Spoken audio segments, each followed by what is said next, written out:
बिस्मिल्लाहिर्रहमानिर्रहीम, अस्सलाम वालेकुम। दिस इज़ डॉक्टर मोहम्मद सारम और इस वीडियो में आज बात करेंगे उन टिप्स के हवाले से जो कि बहुत ज़्यादा फ़ायदेमंद है रमज़ान में उन लोगों के लिए जिनको गैंटिया है, जिनको जोड़ों की बीमारी है, जिनको कमर दर्द की बीमारी है, जिनको घुटनों की बीमारी है, जिनको शुगर की बीमारी है, उनके लिए बहुत ज़्यादा फ़ायदे वाली आज की वीडियो होने वाली है। अच्छा, होता यह है कि हर मुसलमान नमाज़ तो वैसे भी अदा करता है, बट रोज़ों में वो और भी रेगुलरिटी के साथ अदा करते हैं और साथ में एडिशनल और भी नमाज़ें हो जाती हैं, जैसे कि तहज्जुद की नमाज हो गई, ज़्यादातर लोग पढ़ते हैं रमज़ान में, या इसके साथ साथ ख़ास करके तरावी हो गई तो वो बहुत ज़्यादा लोग पढ़ते हैं, जिसका टाइम ऑफ ड्यूरेशन जो होता है और ड्यूरेशन ऑफ टाइम जो होता है वो बहुत ज़्यादा हो जाता है। वो तकरीबन 1 घंटा 2 घंटे या 2.5 घंटे तक तरावी चलती रहती है और बंदा नमाज पढ़ता रहता है।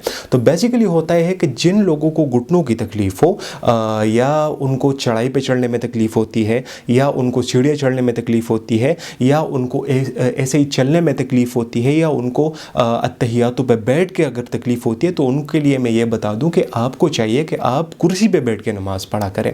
अब इससे होगा क्या, बहुत सारे लोग अब यहाँ पे ऐसे भी होंगे कि वो कहेंगे कि जब तक हम अत्तहियातों पे बैठते नहीं है तो हमें नमाज का मज़ा नहीं आता। तो आपकी बात अपनी जगह पे बिल्कुल ठीक है, बट होगा ये कि अगर आपके घुटनों में तकलीफ़ है, आपको अत्तहियातों में तकलीफ़ हो रही है, आप अत्तहियातों पे बैठते हो, आपको तकलीफ़ हो रही है, तो आपकी कॉन्सेंट्रेशन ऑटोमेटिकली नमाज से हट के अपने दर्द की तरफ जाएगी। तो आपकी नमाज भी डिस्टर्ब होगी, आपको तकलीफ़ भी होगी, और अल्लाह जाने आपकी नमाज कबूल होती भी है या नहीं। हमारा दीन, हमारा इस्लाम हमें कहता है कि जितना आप सिंपल कर सको उतना सिंपल करके इबादत किया करें।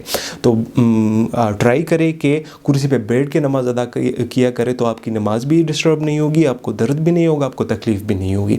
अच्छा, इसके बाद शुगर के मरीज़ जो होते हैं, ख़ास करके जो तरावी पढ़ते हैं, तो जब तरावी के लिए वो जाते हैं तो उनको या सर चकराने लग जाता है या उनका बैलेंस आउट होने लग जाता है। बेसिकली होता है कि बहुत टाइम खड़े होने के बाद उनका ब्लड प्रेशर नीचे आ जाता है। जब ब्लड प्रेशर नीचे आ जाता है तो उनको चक्कर आने लग जाते हैं, या उनकी अक्सर आंखों के सामने मतलब वो डार्कनेस आ जाती है, कालापन आ जाता है, या वो बेहोश होकर अक्सर गिर जाते हैं।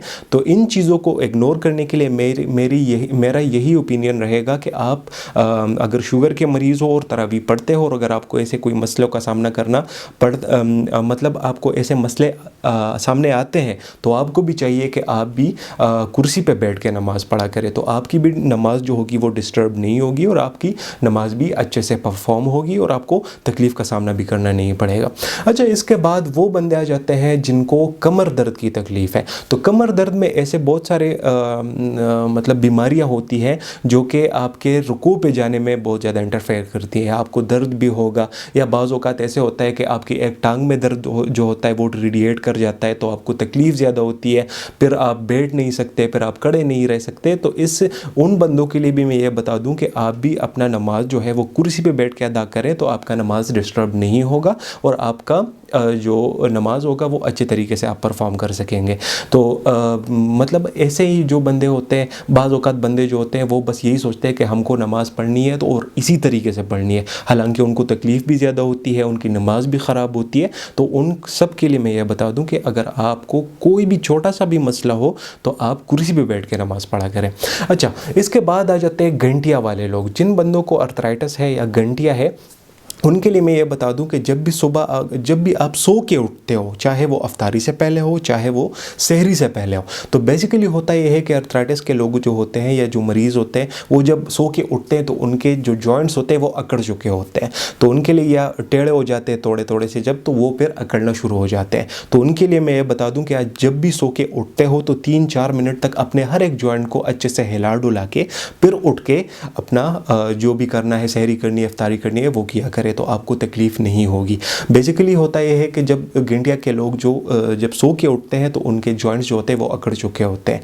तो अपने मतलब हर एक जॉइंट की मैं बात कर रहा हूँ। अगर आप सो के उठते हो तो उसके बाद अपने ये वाले जॉइंट्स थोड़े हिला डुला दें, उसके बाद ये वाले जॉइंट थोड़े से मतलब मूव कर लें, स्ट्रेच कर लें, इसी तरह ये वाले जॉइंट सारे जॉइंट्स को हिला डुला के उसके बाद उठ के जब आप अपनी सहरी करेंगे या अफ्तारी करेंगे तो आपको तकलीफ़ का सामना नहीं करना पड़ेगा। तो आज की वीडियो बस यहीं तक थी। उम्मीद करता हूँ आपको इन्फॉर्मेटिव लगी होगी। चैनल पे विजिट करने का बहुत बहुत शुक्रिया। See you in the next one. अल्लाह हाफिज़।